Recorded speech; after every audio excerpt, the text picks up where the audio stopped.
Hello, welcome to The Key with IHE. I'm Paul Fain, the podcast host and a news editor at Inside Higher Ed. Consumers increasingly are interested in short-term online alternatives to the college degree. Employers also are getting more deeply into the alternative credentials space, which is expected to grow in coming years. To get some context and the latest on this complex issue, I spoke with Paul Friedman, president of the Learning Marketplace at Guild Education, a major player in employer-connected online learning.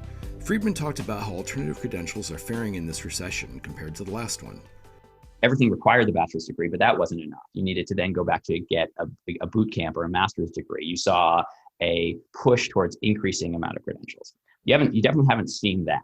And if anything, large employers like Google and IBM and others, even the US government, they're dropping bachelor's requirements and open to shorter term credentials that are happening in the mix of recession. I also spoke with Jane Oates, president of Working Nation and a former official at the U.S. Department of Labor during the Obama administration.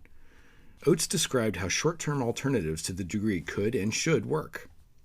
Look, I think the thing with any kind of credential is it's got to be high quality. It's got to be industry driven, like the Google credential, industry driven, and it's got to be portable. It can't just be for one region or one employer. Thanks for listening. Let's get to the conversation. Paul Friedman, good to see you. Thanks for chatting with me. Great to be here. So you've worked on the challenges of online learning for a while from a couple different angles, and we're in a moment right now where most of higher ed is somewhat online, and it looks like the consumer preference is shifting there and perhaps to skills-based short-term credentials. What are you seeing, and do you think from the higher ed side there's going to be more effort to meet students with what they want there? I think there's going to have to be. Look, there's been two long-term trends and then one short-term calamity. The two long-term trends are the demographics of higher education students changing to being more of an adult learner population. The post-traditional student, the modern student, whatever you want to call it, is an older student, more likely to be a working adult learner and more likely to need flexible learning options, a la distance or online education. That's been happening for a long time and the trend continues. The second is the trend that the primary value of the college education is career-oriented. Now over 90% of people name that as number one or number two reason why they're going to go to college. That's been long-term and it continues. The short-term thing is obviously the pandemic, which has forced most institutions to go online to some degree, which has increased people's experience with an institution's experience with online education. You put that all together and it means that you now have institutions that have more experience delivering online education. You have most education consumers who've had some experience with remote or distance learning, and you have two demographic trends that suggest that things that are career-oriented and online are going to be more attractive. I think that leads you towards shorter-term online programs, and I think that's been a trend for a long time. I think the pandemic will accelerate the time and space under which the transition of shorter-term programs focused on jobs being a primary or majority education experience as opposed to a small subset. So, there was a school of thought back in the olden days of March and April.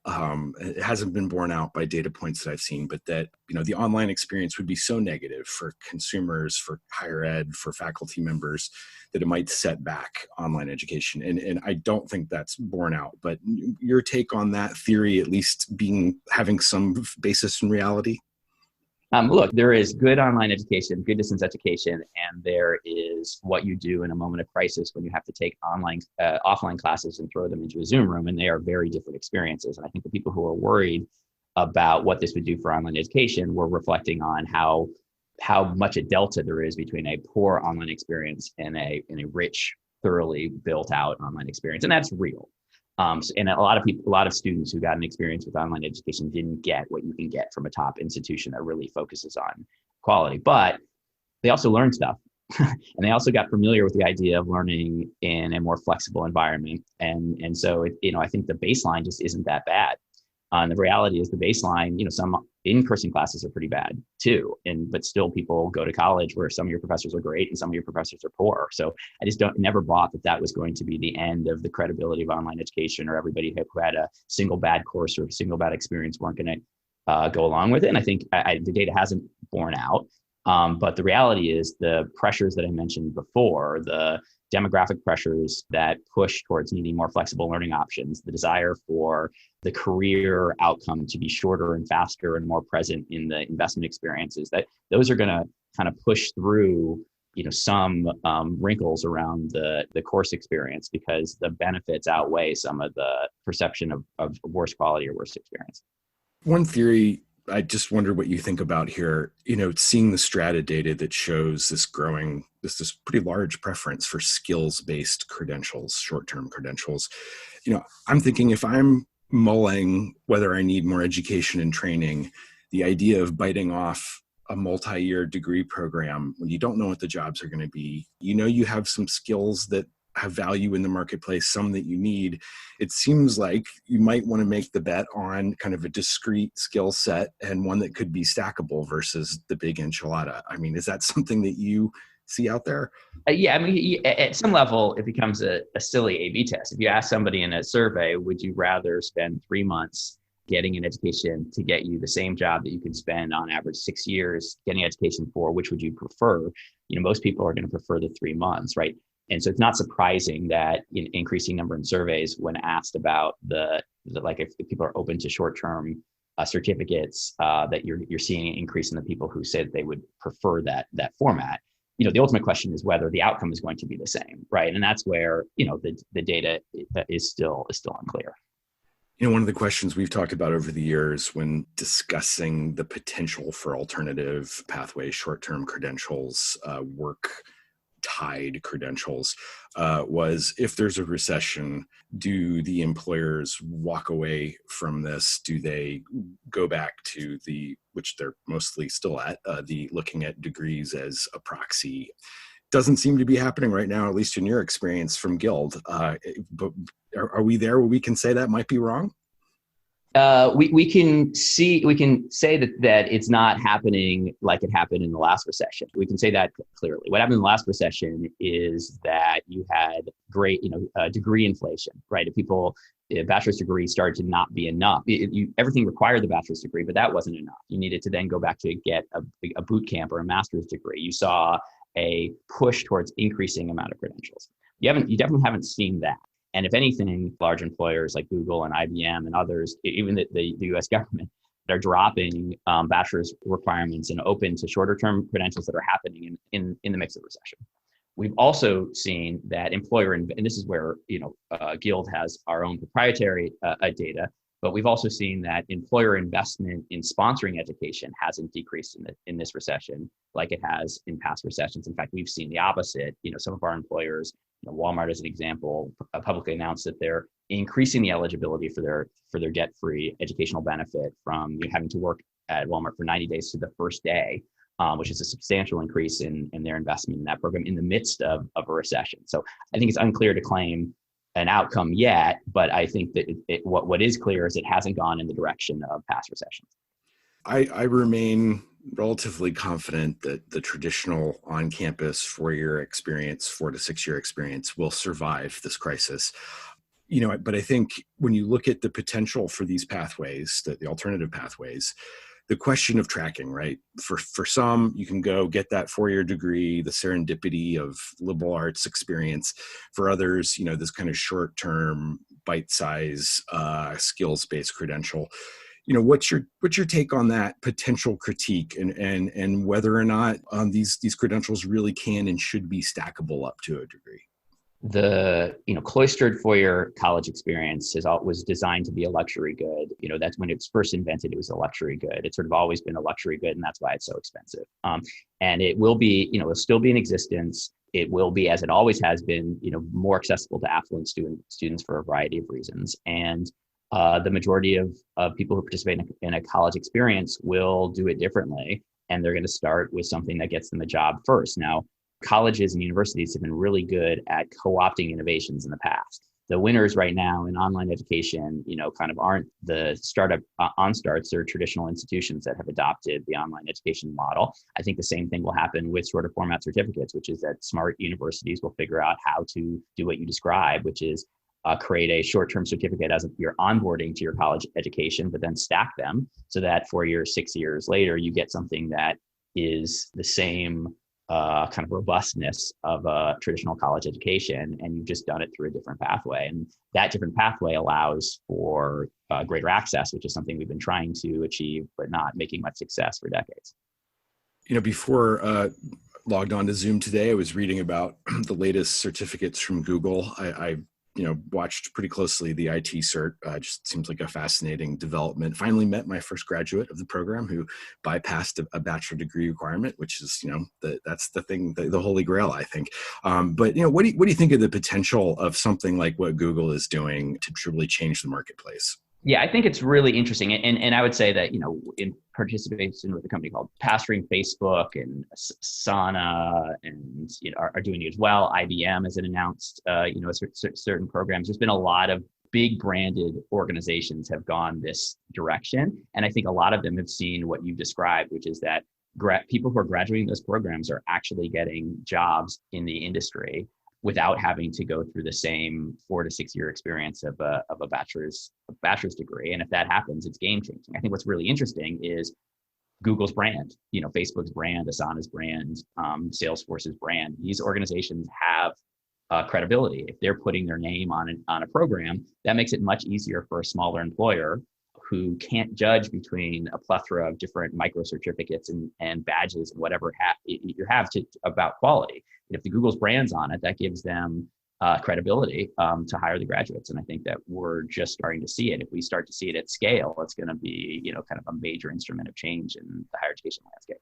Yeah, a couple of years ago, that idea of this kind of range of short-term credentials that nobody really knows the quality, you don't have the third-party validation, the Tower of Babel, if you've got these powerful brands that, no offense to higher ed, are now as powerful as higher ed's brands who can say, hey, look, we buy this, you should too. That does seem like something to pay attention to.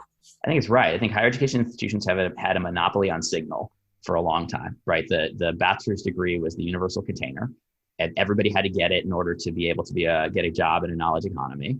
But it turns out that higher education institutions aren't the only organizations that can't have brands. Google has a brand; it really does. There are, certain individuals who, have their own brands. And if they were sponsoring an education or verified an education, you could imagine employers taking that seriously. It is true that, that one thing that's great about a bachelor's degree is everybody understands what it is and what it contains and sort of has certain expectations around people who have gone through the program and what it will mean in terms of their ability to operate as an employee. When you start to go to a world of tiny certificates with all different names and different lengths, it becomes much harder to figure that out. And that's always been the challenge around providing alternatives. Brand helps that. And Google putting their name on something does make a difference because it is a source of credibility that if a small company says, hey, this person's good enough for Google to put their name on their educational program, they're good enough for me to hire them. So not too long ago, I have a very hard time with time, as does everybody right now. It's a flat circle. You took your organization, Entangle Group, over to Guild Education. Guild is obviously a player in this space. Can you talk a little bit about what we should be watching with Guild? What are some of the partnerships that you have in place that are successful and what's to come? It was either a million years or 3 months ago, depending on how you judge time.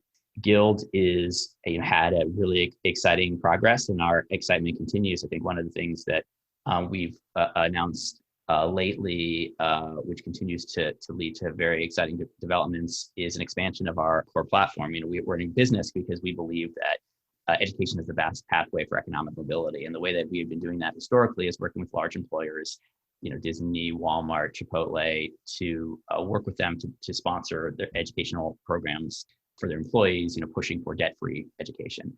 We've expanded that offering to work with employers as they restructure their business and you need to, have employees leave, because we think there's an opportunity to provide education so that employees who have to leave an organization that's being restructured find themselves in a more resilient, more economically mobile job in the future, so they're not facing a downsizing again. We're starting to work with employers to make the educational benefit more prevalent in their hiring process. So people actually choose to work for employers where they know that they're going to be able to get an education as part of the benefit of working there. And so I think one of the exciting things you're going to see from Guild is a expansion of the use of our core platform to be helpful for employers through a longer life cycle of the employee experience. Well, we'll be watching that for sure. And I always appreciate the time and expertise you've shared with us and the access over the years. I was just thinking Ivy Bridge goes back pretty far now. Yeah, that was a million years ago. That's not just COVID time. That's just a long time. Indeed. Well, I hope we can keep in touch, and thanks for talking with me. Thanks for having me. Inside Higher Ed published a special report I wrote on this topic titled On-Ramps and Off-Ramps, Alternative Credentials and Emerging Pathways Between Education and Work. Visit InsideHigherEd.com/special reports to learn more about this report and to purchase it online. And now, for a limited time, become a member of Inside Higher Ed and download the report for free as a special member benefit. You can learn more about our membership program at InsideHigherEd.com/membership. Jane Oates, good to see you. Paul, always good to see you. I wish we were in person. Broad topic here today, looking like increased interest among potential students and Americans more broadly in short-term upskilling, short-term online credentials. We've all been talking for a long time about the potential for alternative credentials to really take off. And the question is that moment finally getting here? I think it is, mainly because people are so nervous about going back to a physical campus. I mean, we've already seen some of the early triers kind of fail, with students not following the rules and things not being quite the way people planned them to be. But I think it's also more than that.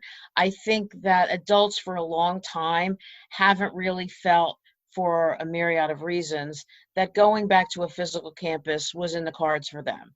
For some of them, they went once when they were 18, they weren't successful, and for some portion of them, they didn't make satisfactory academic progress, and now they can't utilize Pell or the loan program in Title IV, which I think we need to address. But for others, it just wasn't for them.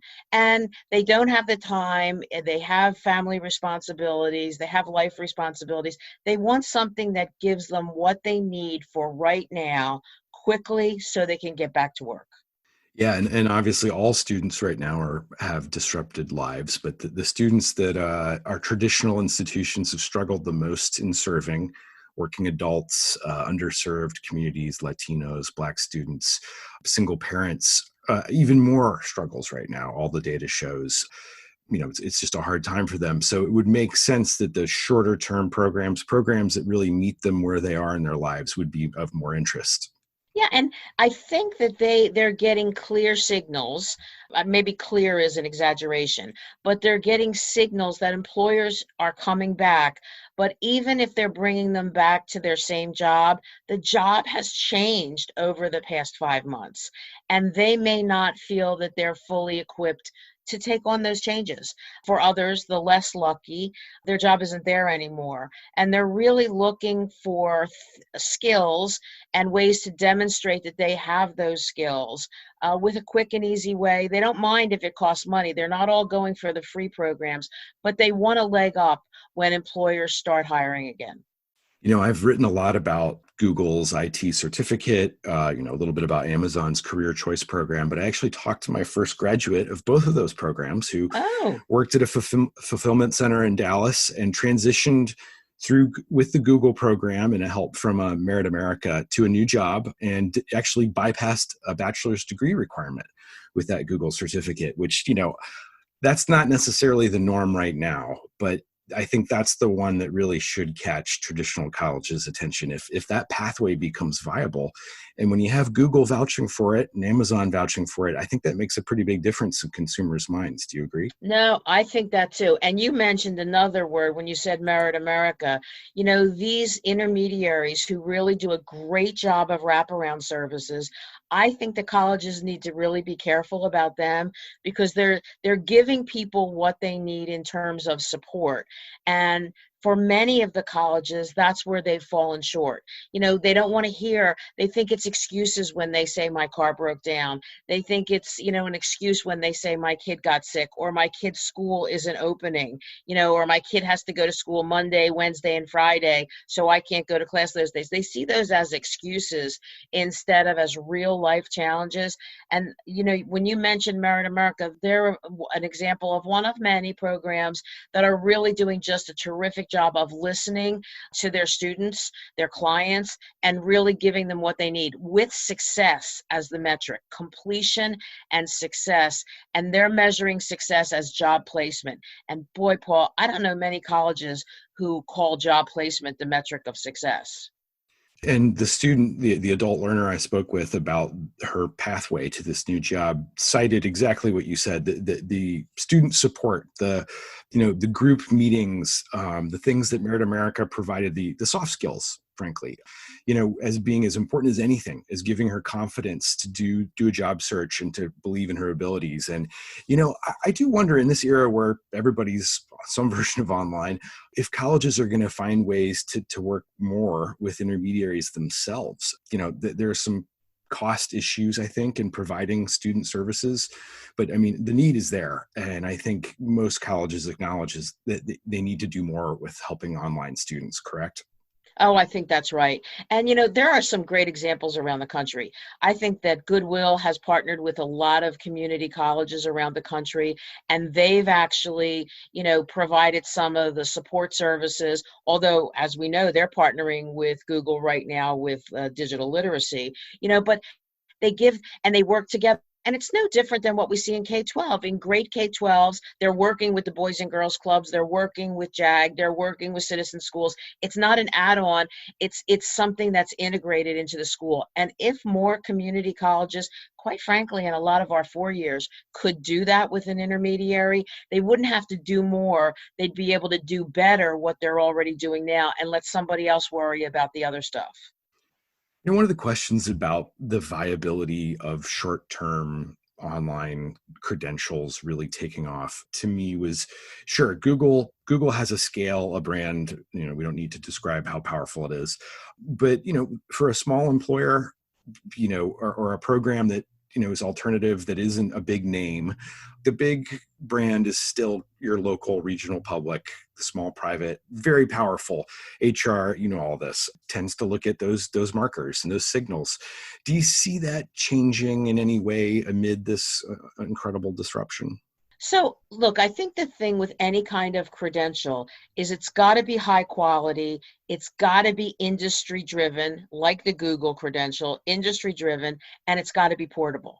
It can't just be for one region or one employer. So, if a credential has those three components, I think it has real merit. Now, if I were running the community college world, I would encourage community colleges where they see these high quality credentials. I'm not talking about diluting quality at all, but where they see those quality credentials, gosh, I'd be going and getting them credited and saying, you got this Google credential, come on in. You have 4 credits towards your associate degree. And if they did that, that would make them really stackable. Because Paul, we have no idea what's going to happen in January. We don't know what employers are going to signal when they really start to get up and hum. And I don't mean to predict that that's not going to be January or it's going to be as soon as January. But whenever it happens and they start signaling, we're going to learn a lot more. And quite frankly, community colleges can't be very agile in this atmosphere. Their enrollment is down and their tuition dependent, and funding is down in almost every state. So not the 2 ingredients you need to be innovative. So now is the time for them to really think about how can we attract more people in the coming months, recognizing those short-term things they did without us. But we want you, and we're going to make it so easy for you to come here, to come back when you're ready, whether it's temporary, part-time, whether it's full-time, whether it's online with the community college, which is rare, but whether it's online with the community college or in person, we're going to make it so easy. You did not waste the last couple months. We're going to give you credit for what you did. Yeah, that raises the other really important point of, portable and stackable. And, one of the reasons I wanted to speak with you, there's this new Ad Council campaign that the White House has been working on with support from big employers and higher ed associations as well. But going beyond the degree, looking beyond the four-year degree, do you worry if we don't have those points of entry to a degree, particularly amid the disruption that has been so much worse for Black and Latino families, that you might end up with the kind of tracking system of, you can go to a four-year degree if you're wealthy and white, or, much more likely to be able to. And then the other option would be these short-term online credentials that could spark a backlash that could halt progress here.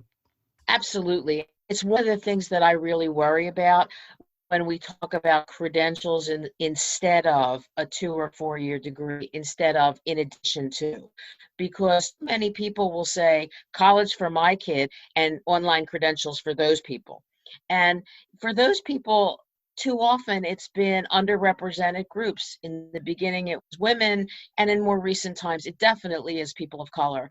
And we need to make sure that if we're saying we're going to respect short-term credentials, high quality, industry driven, portable, short term credentials. If we're going to respect them, then everybody's got to do it. And I think you're seeing, and we'll see data in the months to come, but I'm seeing a lot of, in quotes, well educated people going online and taking some of these short term credentials to add a tool to their toolbox. A 2 year and 4 year degree has always meant more money over the lifetime earnings of people and better opportunities in times when the recessions came, or there were downturns in the economy. I know you've done some work with the U.S. Chamber on how to finance credentials. Can you talk a little bit about that work and how it relates to this topic?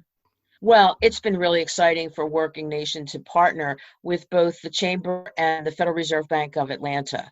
And the project is called Talent Finance. Because when you talk to real people, they say, I'd love to go back to school, I just can't afford it. And earlier I mentioned, satisfactory academic progress, knocking a lot of people out of a lifetime of Title IV. But this is different, right? These are sometimes programs that Title IV won't cover. If someone's listening, what does this finance project look like? It looks like business-driven alternatives to the good stuff that already exists. We're not saying don't use Pell Grants. Absolutely use Pell Grants. Don't take out Stafford loans. Absolutely, the federal loan program could be the best option for you. But it really is seeking to educate people on innovative approaches like income share agreements, like social impact bonds, like career impact bonds, because that could be the best way for you. So in other words, with a career impact bond, you go right now, there's a big pilot with General Assembly, and you get a decent job once you finish. You don't pay anything for that. The bond pays it, and then you pay back to the bond. And other places around the country, San Diego is doing a great one with a recurring pot of money. So as you pay back, there's more money for the next person to take advantage of this opportunity to learn for free and then pay back once you have a job.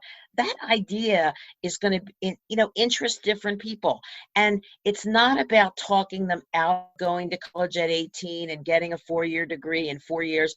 Absolutely. If that's what your preference is, do it. But if you're 40 and not sure what you're going to do, these ISAs or impact bonds could really be an answer for you. And we're hoping, there's a lot of great employers involved in this partnership. Many of the same ones, as you mentioned, that were in the government initiative, the administration initiative. Walmart's a player in this. I mean, these employers are doing really interesting things now, and they're big employers that have lots of resources.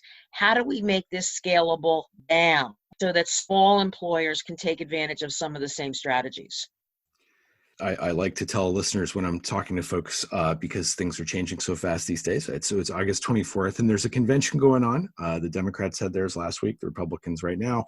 If the Democrats do resume power at the White House and maybe even in Congress, do you see big changes perhaps in the way that the federal government might incentivize short-term programs, whether it's through short-term Pell or something else?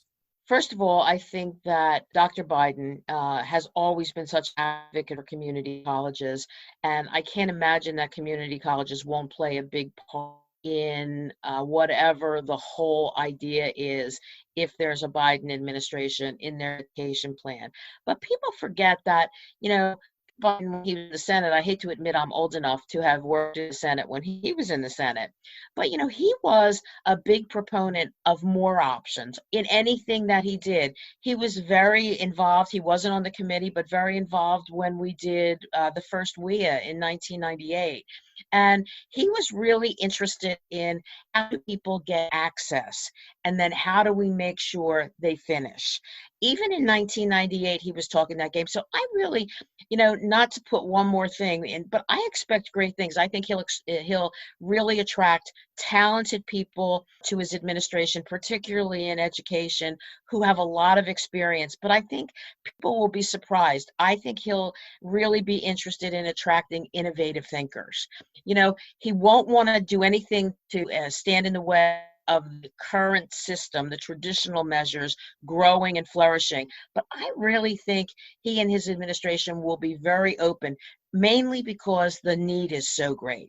You know, when you talk about 2009, when I was at the Department of Labor, there were a handful of industries impacted. There, you know, I mean, it was horrible. But today, every single industry has been impacted. There's not an industry that looks the same as it did last February. So we're going to need big, bold thinking in addition to giving lots of care and attention to the traditional pathways. Well, Jane, you know, you mentioned your Labor Department background. Always appreciate the way that you can look at the way employers and higher ed is working together or not working together. And definitely appreciate your perspective on these interesting times. So thanks for doing this. Oh, Paul, thank you very much. It was great. That's it for this episode. Thanks for listening. I'll be back next week. I'll be speaking with Deborah Santiago from Excellencia in Education about some data her organization recently put out on how Latinos are faring in higher education and how the industry can better serve them. I hope you'll join us.